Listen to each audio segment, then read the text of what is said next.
Hi everybody, welcome back to my channel. Today we're going to be talking about hypothyroidism and Hashimoto's and just going over what you can do to support yourself naturally.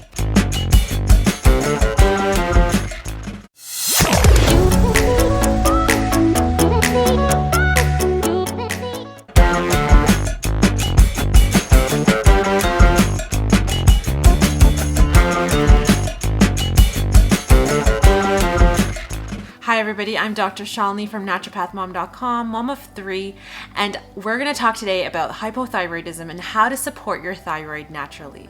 So your thyroid gland is this butterfly-shaped gland that sits right below your Adam's apple, and it really supports your entire body functions. It may be a small organ, but it really needs to be calibrated to the right place in order for it to work well. Anything that throws a thyroid out of tune can affect your entire body. Hashimoto's is actually an autoimmune disorder in which your own cells are attacking the thyroid gland. Autoimmune conditions can be really tricky because they can come up anytime. They can be triggered by stress, poor sleep, by a whole bunch of things. But what is helpful to know is that you can manage it on the daily. So today we're going to look at what exactly the thyroid gland does, why it's so important to help yourself as soon as possible. Well, if you catch it early on, there's a lot more intervention that your naturopathic doctor can do.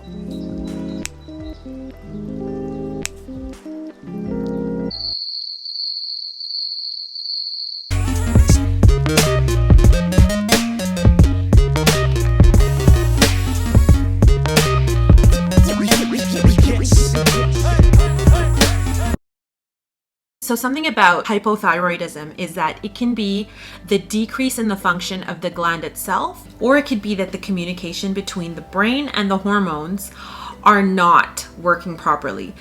So working with a qualified practitioner, you can get to the root of where exactly the issue is. With hypothyroidism, you may see symptoms of things slowing down in the body overall. So you might notice sluggish bowels, so constipation and bloating. You might have tingling, cold hands and feet, missed periods or fertility issues, overall feeling tired and noticing that your hair is falling or that the eyebrows are thinning, as well as sleep changes like not being able to sleep and that therefore that affecting your mood. Everyone will experience different symptoms, but these are some of the common ones that, by the way guys, all of you searching your symptoms up on Google, I see you. Try and visit your doctor, your naturopathic doctor, and see what support they can give you, because there is a lot that you can do. And that's what people don't realize. They think it's just the thyroid medication or nothing. And there is a lot in between that you can do to support yourself. Maybe it'll prolong how long it takes before you ever need medication. Maybe it'll keep you off of the medication. Each person is individual. Each case is going to be unique.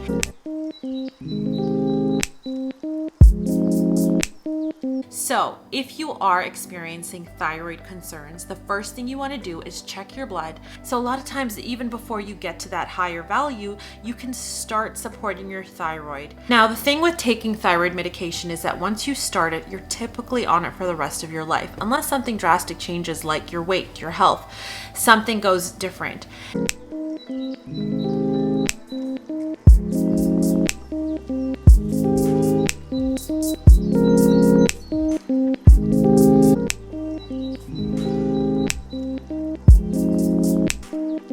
So I'm going to put up the normal lab ranges for your TSH here. That's typically what's measured.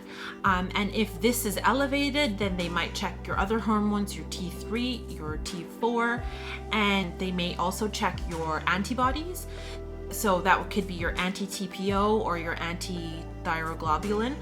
So those two antibodies, if they come back as being positive, this is a good indicator that you have Hashimoto's. You may have just had blood work done with your medical doctor, and they might have told you that your thyroid hormone is slightly elevated, but you're not in a place where we need to put you on thyroid medication just yet.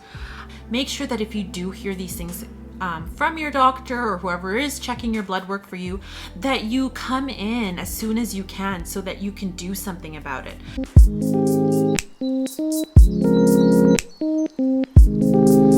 Now, something about hypothyroidism is that your bowels tend not to work as efficiently. When you hear about thyroid disorders, it's important to remember that it's a metabolic disorder, which means it affects your metabolism, but it also is affected by what happens in your gut. And the reason for this is a lot of times patients with hypothyroidism experience constipation. So when it comes to treating thyroid, what you eat really matters.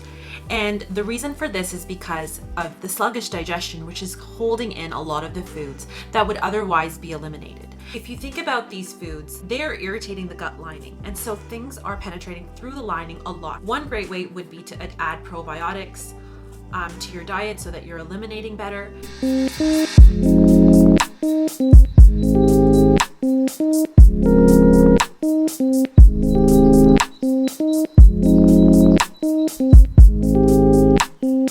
If you do have hypothyroidism, it's just something interesting to note that fluorine is something that suppresses thyroid function. Now, the amounts of fluoride that's in your water and that's in toothpaste are all within the daily recommended allowance. Something to consider doing is to use a water filter.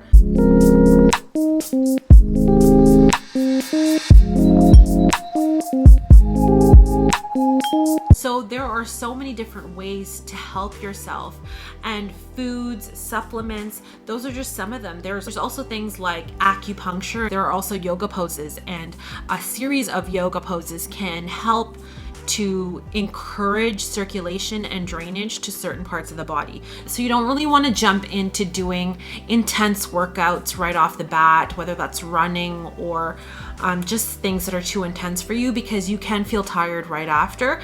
It is much better to start off with something that is a little more gentle.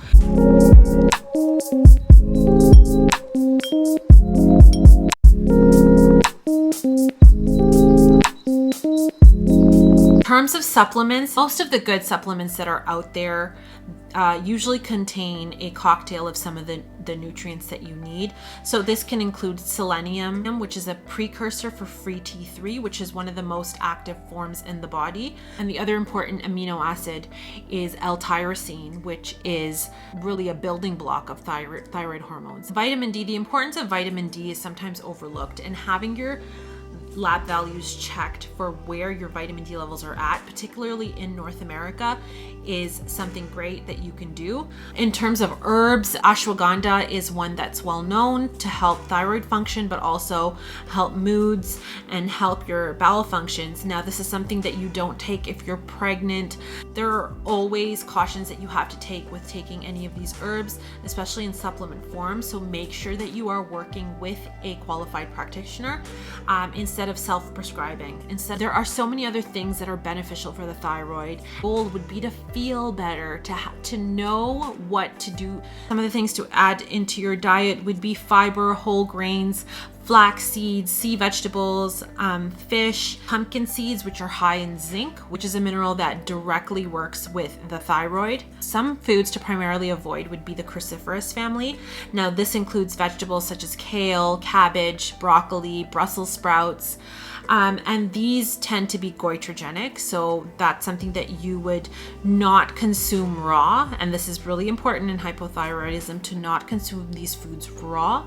In the cooked form, that is better, that is much better, because you are breaking down some of these things that interfere with the thyroid function. Also, some things like peanut butter and peanuts, that is something that is pro-inflammatory, so that is something.